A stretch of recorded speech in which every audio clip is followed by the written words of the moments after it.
야 500 해가지고 뭐 1년 해봤자 6천, 그럼 뭐 3년 해야 뭐 본전 건지고 언제 하는데 그게 아닙니다. 저희는 로열티 8%에 광고비가 4.5%, 총 12.5%를 떼갑니다. 서브땡 같은 경우는 보통 이제 수익률이 한 15에서 18%딱 듣는 순간 와, 이 도둑놈이네. 멤버십 안내사항입니다. 맥형TV 멤버십 회원이 되시려면 구독 후 옆에 가입 버튼을 눌러주세요. 멤버십 회원은 좀 더 특별한 영상을 시청할 수 있으며 카톡과 유선을 통해 상담받을 수 있습니다. 안녕하세요. 창업의 맥을 짚어주는 맥형입니다. 오늘은 저희 구독자분을 모시고 구독자분이 가지고 있는 특별한 창업 경험 그리고 나름의 내공 있는 것들을 우리 구독자, 시청자분들과 나누기 위해서 멀리 김해에서 서울 당산역까지 이렇게 찾아와 주셨는데요. 여러분들이 영상 한 편을 시청하면은 마치 책 한 권을 읽는 것과 같은 그런 간접 경험을 충분히 느낄 수 있고, 또 이런 것들은 내가 준비하는 창업 시장에서 충분히 리스크를 방지할 수 있다는 걸로 여러분들이 받아들이고 이렇게 기분 좋게 시청하시면 될 것 같습니다. 그러면은 김해에서 이곳까지 오신 유일한 사장님 한번 모셔보겠습니다. 자, 박수! 네, 반갑습니다. 반갑습니다. 네, 우리 사장님 소개 한번 개인적으로 먼저 부탁드리겠습니다. 안녕하십니까, 맥형TV 구독자 여러분들. 저는 경남 김해 그리고 부산에서 최근까지 매장 5개를 운영을 하고 있었고, 현재는 1개 줄여서 이제 4개를 운영하고 있습니다. 너무 감사한 게 자진해서 이렇게 많은 분들께 경험을 나누겠다고 또 하신 부분도 그렇고, 직접 이런 내용을 좀 말씀을 드리면 좋을 것 같다라고 한 내용들이 너무 좋았어요. 저는 개인적으로 상권 분석도 그렇고 프랜차이즈 선택하는 기준도 그렇고, 이런 것들을 모르고 일반 창업자들이 그냥 박람회나 그냥 단순히 지나가다가 매장에 손님 많은 모습만 보고 본사에 전화해서 계약한단 말이에요. 사실 좋은 본사도 많지만 더러 안 좋은 회사들 같은 경우는 우리 초보 창업자들의 마음을 너무 잘 알아요. 그냥 보여주기 위한 식으로만 매장을 또 세팅을 할 수 있어요. 그래서 개인적인 바람은 일반적인 창업자들의 눈높이가 수준이 높아져야지 본사들이 더 철두철미한 브랜드를 기획할 수 있다고 생각하거든요. 그런 부분에서 오늘 정말 좋은 이야기를 나눌 수 있을 것 같아요. 근데 이렇게 경력에 미팅 사업, 온라인 쇼핑몰, 공방 운영, 원래 어떤 일을 하시는 거예요, 지금? 주 전공이라고 해야 될까요? 제가 원래 이제 추구하는 것 쪽은 행사 기획 이런 파트 쪽이 제가 원래 하는 부분이고, 근데 그런 부분은 하지만 이제 또 먹고 살아야 되는 부분이 있지 않습니까? 그래서 이것도 해보고 저것도 해보고 부모님들 사업을 하시고 하다 보니 어릴 때부터 좀 이렇게 사업에 대한 그런 것들이 있어서 계속적으로 조금 시도를 해왔던 것 같습니다. 갑자기 궁금한데 종잣돈 처음에 어떻게 만드셨는지. 처음에는 제가 한 30살 정도까지는 집에서 아무런 지원이 없었습니다. 그전에는 뭐 돈이 없으니까 창업 공모전이랑 공모전은 다 나가고 국비로 이제 사업비 따서 뭐 행사를 하고 이렇게 하기 시작했는데, 부모님께서는 그쯤 되니까 얘는 어디 가서 이제 망하진 않겠구나, 어떻게 보면 돈을 빌려주신 거죠. 지금 하고 계시는 게 서브땡땡 그리고 봉땡이죠. 그리고 칼국수집 또 하나 이렇게 하시고, 최근에 서브땡땡은 2개 운영하다가 2개월 전에 매각을 하셨다고 또 말씀하셨어요. 이거를 그럼 처음에 했던 게 서브땡땡인가요? 처음에 이제 16년도쯤에 시작했나요? 그때 패스트푸드 서브땡땡을 이제 시작을 하고, 그리고 이제 1년 있다가 하나를 더 오픈하고, 그 다음에 밀크티 공땡을 오픈하고, 또 그 다음에 부산에 또 공땡을 오픈하고, 작년에 칼국수를 오픈하고. 다점포율이 사실 높다라는 게 이 브랜드를 일부 검증하는 수단이 되기도 하거든요. 만족했기 때문에 하나를 더 오픈할 수 있는 거지, 여러 개의 프랜차이즈를 하는 분들은 우리는 이제 전문 용어로 메가 프랜차이저라고 하는데, 이런 분들은 브랜드를 기획해서 하려고 하지 않습니다. 브랜드를 기획하는 것 자체는 내가 전문적이지 않다고 그냥 전문가한테 맡겨버려요. 근데 대부분의 사람들은 비싸다, 안 남는다, 뭐 내가 하면 더 저렴하게 하는데, 이야기의 시작이 이렇게 되다 보니까 수익률 몇 프로에 엄청 예민하면 개인 창업을 하시는데, 사실 이제 개인 창업이 브랜딩이 안 되기 때문에 이렇게 치열한 경쟁에서 살기는 쉽지는 않거든요. 팔았으면 권리를 잘 받고 팔았는지. 저 권리는 양도양수인데 잘 됐던 케이스가 서브땡땡이 코로나가 오면서 매출이 거의 한 30% 이상 오히려 증가를 했어요. 서브땡땡을 하는 위치가 신도시 상권입니다. 아무래도 주 고객층들이 20대들이라든지 이런 분들이 많아야 되는데, 신도시 같은 경우는 주로 초등학생들, 특히 학기 중에는 사실 알바생 구하기도 힘들고, 그런데 이번에 코로나 때문에 사실은 주거에 머무는 기간이 생기니까 당연히 매출도 올라가는데, 거기에 이제 플러스로 배달 매출이 같이 뛰면서 이제 매출이 좀 많이 뛰었고, 사실은 이제 코로나가 조금씩 끝나가는 분위기 때 저는 매출이 떨어질 줄 알았는데 계단식으로 계속 이렇게 매출이 누적되면서 권리금은 합리적으로 받았다. 말씀하신 거에 또 중요한 인사이트가 있는데 타겟 설정이 그만큼 진짜 중요한 거예요. 어떤 아이템을 할 때 잘 된다 안 된다 뭐 그런 것들을 먼저 보시잖아요. 그러면은 여기서 잘 됐는데 여기서 안 될 수가 있어요. 그러면 상권, 점포, 입지 이런 게 잘못됐는데 가장 기본적인 건 타겟이에요. 어떤 사람들이 먹는지 남자인지 여자인지 연령층, 소비 수준까지 명확히 보고 그런 유사 상권에 들어가는 게 가장 중요하고 서브땡땡을 먼저 선택하게 된 이유가 예전에 항상 창업을 할 때 마인드가 난 절대 요식업은 난 절대 안 한다.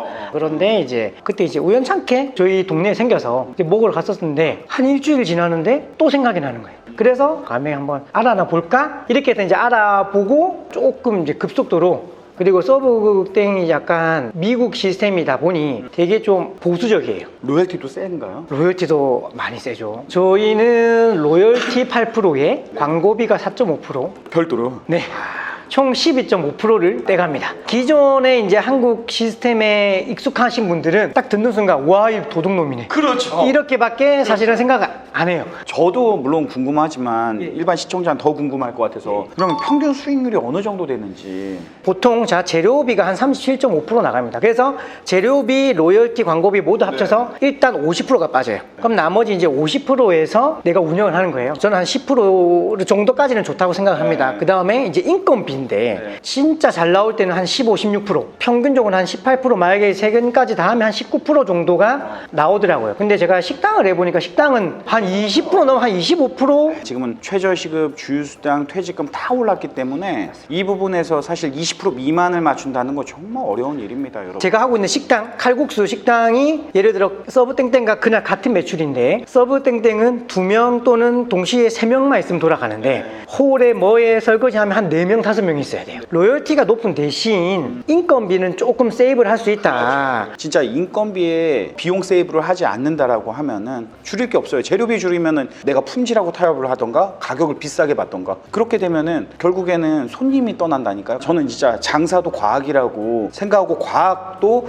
수학과 밀접한 연관성이 있기 때문에 이걸 어느 정도 공식을 알고 풀어야 되는데 영상 보면 뭐 경험이 중요하지 뭐가 중요해 라고 댓글 가끔 들어오는데 나중에 자기가 돈 주고 시행착오 하면서 아, 내가 잘못됐구나를 그때 알면 다행인데 그게 알기가 쉽지 않다라는 거죠. 근데 이게 진짜 수학이라는 말을 정말 공감하는 게 저는 철저하게 데이터주의예요. 왜냐면 장사라는 게 솔직히 한두 푼 들어가는 게 아니지 않습니까? 그래서 저는 약간 항상 마인드가 난 절대 망하진 않을 거다. 무조건 최고로 보수적으로 최악의 상황 항상 요거를 밑에 깔고 과연 이 상황에서 내가 버틸 수 있을까를 계산을 해서, 그러니까 그러려니까 제가 믿을 수 있는 건 데이터밖에 없는 거예요. 프랜차이즈 하시는 분도 정말 잘 알아야 되는 게 정말 이 운영의 묘라는 게 있는데 얼마나 내가 로스를 줄이고 한 명이 거의 2명 역할을 할 수 있게 만드는 것도 되게 중요해요. 이게 서브땡 같은 경우는 지금 한 3, 4년 된 매장이다 보니 보통 이제 수익률이 한 15에서 18% 정도 왔다 갔다 된 것 같아요.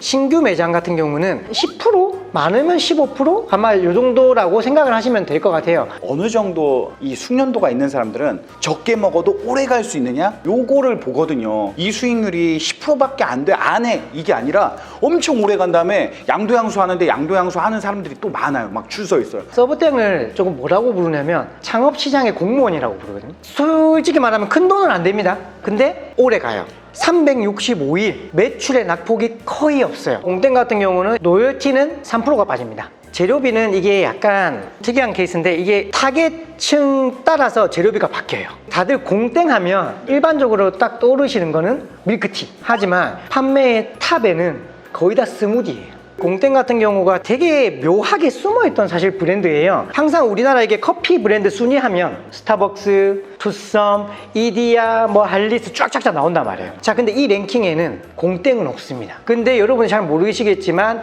공땡은 커피 카테고리에 없습니다. 공땡 왜 운영하기 힘든 브랜드예요? 음료도 레시피라는 게 있지 않습니까? 음료 중에 가장 레시피가 어렵다고 소문난 곳이 스타벅스예요. 근데 공땡가 그 정도 수준이에요. 또 그런 경우도 있어요. 아, 신제품 나오는 건 안 받을래. 근데 고객들은 매장에 왔을 때 질리지 않아야 되거든요. 그렇죠. 공땡이든 서땡땡이든 보시면 지속적으로 잘 나가는 브랜드들 특징이 뭔가 계속 새로 나와요. 새롭게 이제 성장하는 브랜드를 하신다면 그런 거를 제발 싫어하지 말고 판촉 행사 이런 것도 싫어하지 않았으면 좋겠어요.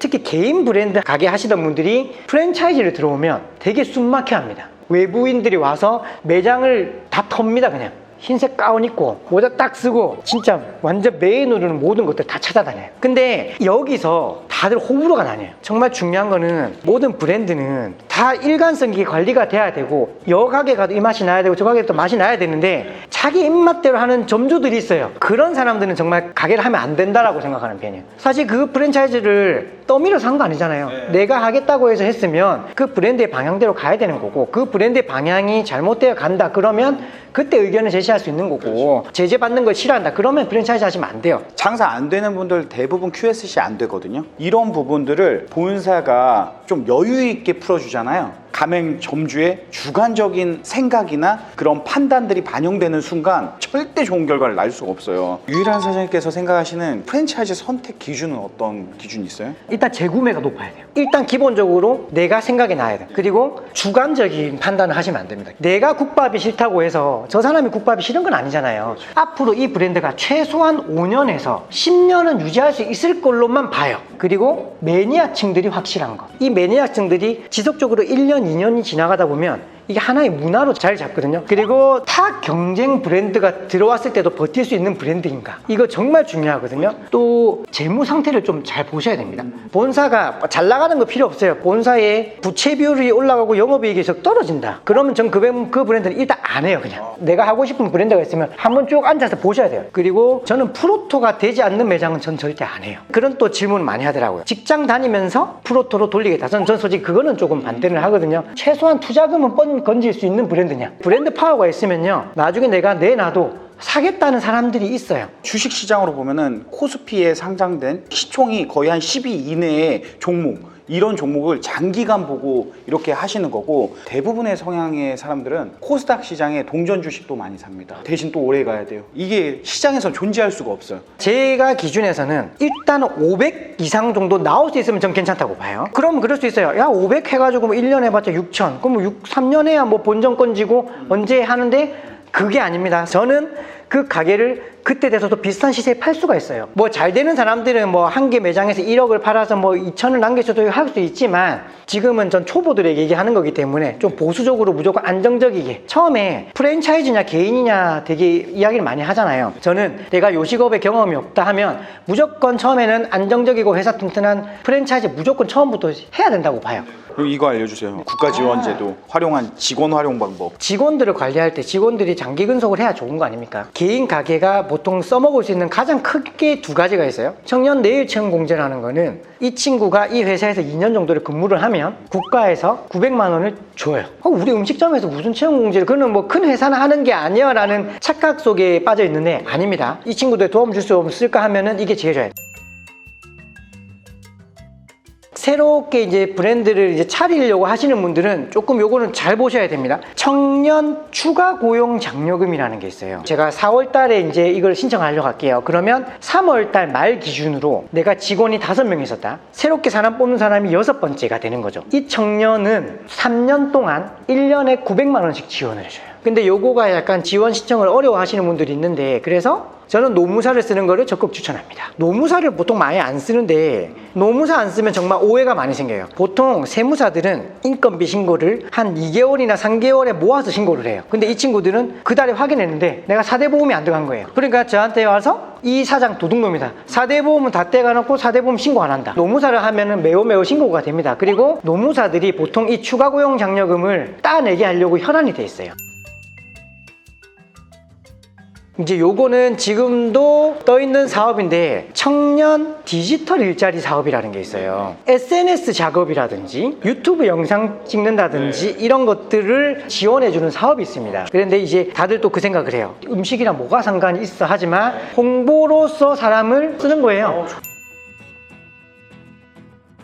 작년에 청년 일경험 지원 사업이랑 청년 디지털 일자리 사업이 같이 떴었어요. 그랬는데 이제 일경험 같은 경우는 이제 올해는 끝이 났고, 대신 조금 일경험이 바뀐 게 하나 나왔어요. 인턴형이라는 게 있는데 3개월 동안 그거는 인건비를 100% 지원해줘요. 상권 선택의 기준에서 저는 창업할 때 제일 많이 보는 사이트가 소상공인 상권 분석 시스템을 정말 많이 봅니다. 내가 하고자 하는 극에서 한 1.5km에서 2km 범위, 여기 안에 인구가 최소한 5만 이상일 때만 좀 들어가요. 이것도 되게 꿀팁인데, 만약에 저 피자 브랜드를 한다고 칠게요. 내가 이 상권에서 피자 매출이 얼마 나올지 판단이 안 되잖아요. 그러면 최대한 나랑 경쟁 상대가 되거나 유사한 브랜드에다가 전화를 해요. 아니면 최대한 나와 유사한 상권, 내가 만약에 오피스 상권을 고집한다 그러면 전국에 있는 나랑 최대한 유사한 오피스 상권 다 조사해서 거기에 브랜드들의 매출이 얼마나 나오는지를 데이터를 조사를 하는 겁니다. 당연히 뭐 보증금이 높으면 뭐 어차피 받아 나온 돈이니까 상관없지 하는데, 저는 보증금 높은 건 추천 안 하는 게, 팔 때 정말 힘든데 이거 근데 진짜 별로 생각 안 하고 그냥 단지 보증금 받아 나오니까 괜찮아 하는데 안 돼요. 이게 왜 팔 때 어렵냐면 창업 비용이 보증금, 권리금, 시설을 합한 비용이잖아요. 수요가 밑으로 갈수록 많아요. 근데 2억, 3억 넘어가잖아요. 창업할 수 있는 여력 있는 사람들이 별로 없단 말이에요. 그냥 팔려고 하면은 안 팔리는 게 이 보증금 때문에 안 팔려요. 보증금이 높으면 권리를 많이 받을 수 없다. 그거를 이미 이렇게 가맹점을 하면서 경험으로 다 습득을 하고 계시는 거예요. 제가 꼭 얘기 드리고자 하는 게, 다들 자기가 사는 상권이 자기가 잘 아니까 안전하게 들어가려고 하는데 그게 다가 아니에요. 내가 꼭 사는데 고집하지 말고 타 상권도 정말 잘 보고, 뭐 이거는 너무 기본이지만 다들 안 지키시는 게 있는데요. 사장이 일이 마스터가 돼야 됩니다. 주인이 일을 못하는데 알바생한테 일을 시키죠? 다 욕합니다. 자, 급여를 많이 주면 좋은 친구가 있을까요? 라는 되게 얘기가 나오는데요. 저는 별로 그렇다고 생각하지 않습니다. 제일 중요한 거는 분위기예요. 일하는 사람들이 얼마나 오랫동안 편안하게 일할 수 있는 분위기를 조성해 주는 게 사장의 역할인 거거든요. 사장님들은 해결사 역할로 생각은 하시면 좋겠습니다. 앞으로의 목표가 있을 것 같아요. 가게로서의 목표는 그냥 저는 한 달에 뭐 이런 뭐 그냥 순수하게 나한테 떨어질 수 있는 돈이 3천 이상. 제 개인 꿈으로서는 이제 제가 하는 이 축제 쪽의 일이 잘 되어서 여기서 한국에서 그래도 좀 하나의 좀 크게 좀 발자취를 남길 수 있는 역할을 하는 거. 실패하는 사람하고 성공하는 사람하고의 차이가 어떤 거라고 생각하세요? 진짜 별거 아닌 것 같은데요. 이게 내가 오늘 기분이 안 좋아, 그럼 이거 어떻게 해결해야 될까? 그냥 이렇게 해결책만 제시하다 보면 어느 순간 내가 성장을 해 있는 거고, 그 별거 아닌 그 마인드. 이 마인드는 내가 어떠한 생각을 갖느냐에 따라서 내 그릇이 커지기도 하고 작아지기도 하는데, 대부분 다 자기 기준에 의해서만 산단 말이에요. 차라리 귀가 얇아라 하거든요. 일단 귀가 팔랑팔랑 한다는 건 기본적으로 뭔가를 받아들일 전 준비가 돼 있는 사람이라고 생각을 합니다. 단 받아들이되 여기서 내가 스스로 검증을 하는 거죠. 자, 그럼 끝으로 지금까지 시청해주시는 시청자분들한테 한 말씀 좀 부탁드리겠습니다. 진짜 여기 맥형TV도 그렇고 정말 장사 잘하시고 이런 분들은요, 공개 안 하고 싶어 해요. 나 혼자 돈 벌고 싶거든요. 이 영상을 통해서 10명이 성공할 필요는 없다고 생각하거든요. 그 중에 한두 명, 두세 명이라도 꼭 이 영상을 보고 여기서 좋은 생태계에 갇혀서 꼭 이 생존에 도움돼서 잘 먹고 잘 살 수 있었으면 좋겠어요. 맥형TV 앞으로 많이 봐주세요. 정말 좋은 정보가 너무 많습니다. 저 진짜 많이 정독했습니다. 진심으로 감사합니다. 제가 구독자분들을 대신해서 선물 하나 준비했어요. 제가 이제 옛날에 2017년도에 책을 한 권 썼는데, 이승연의 창업책이라고, 그때만 유튜브에 썼으면 이거 완판됐는데 남은 책들이 좀 많아요 지금. 그래서 그거를 이렇게 또 나오셨기 때문에 제가 이렇게 사인을 좀 해가지고, 네, 감사합니다. 그리고 이거는 뭐냐면 이제 앞으로 나오시는 분들한테 제가 선물을 해드릴 거예요. 대신 아무나 드리는 게 아니라 진짜 질적인 정보를 공유해 주신 분께 이렇게 액자를 드리는데, 액자에 순금입니다. 이거 많은 양은 아니지만 그래도 이렇게 우리 구독자분들을 다 대신해서 대표로 모두가 십시일반해서 드리는 선물이라고 이렇게 받아주셨으면 좋겠습니다. 진심으로 감사합니다. 집에 액자에다가 꼭 걸어 놓겠습니다. 감사합니다. 지금까지 정말 좋은 정보에 이렇게 함께 해주셔가지고 나눔을 해주셔가지고 감사하고, 창업의 맥을 짚어주신 우리 유일한 사장님과 맥형이었습니다. 감사합니다.